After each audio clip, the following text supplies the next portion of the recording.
Hello YouTube. Just a couple of notes on my last video regarding the couple of subroutines of asking the question 99% knowledge versus 1% knowledge, and the are you in the right reality question. I didn't mean to suggest, of course, that an anecdote of some guy being thinking that he was in the right reality and then getting saved and finding out that he was in the wrong reality would actually hold any kind of would be considered as any kind of evidence or anything like that. I just meant to say that they don't even try that tack, right? There's no substance behind the question.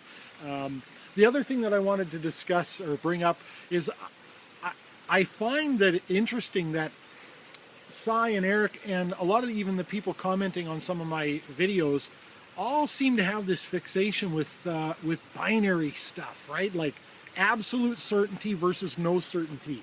The 99% of knowledge that you have could refute the entirety of the 1%.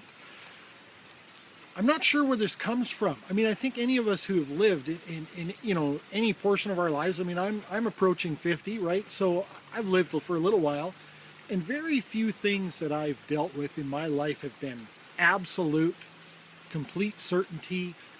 Everything is shades of gray and degrees of certainty and that sort of thing. And I found, like, one of the fellows that was commenting on one of my videos couldn't seem to get it through his head that there's such a thing as degrees of certainty. He said that'd be like being almost pregnant. Well, no, that would be like being almost sure you're pregnant, right? There's definitely a difference. Certainty is a state of mind, right? And so this need to have absolutes, and I know we get into these arguments that Eric and Cy like to bring up. Are you absolutely certain that there are no certainties? Or are you absolutely sure that there are no absolutes? And it's a word game. And I think the people that they're talking to are dealing in the reality of their existence, that they've recognized that, no, there's not an absolute answer for every question.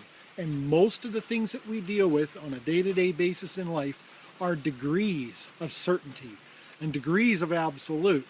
And I think this is a problem with living in your head too much, is these concepts of absolute certainty and that sort of thing, because our regular lives just don't work that way. And yeah, sure, there are some absolutes. I get that, right? The statement, there are no absolutes, is self-refuting. Fine. I think it's unfortunate that some people answer that way, but a simple word game doesn't do anything to prove anything. We're still talking about a complete lack of evidence, and the apologetic really uncovers the fact that the evidential argument is bust. Thanks for watching.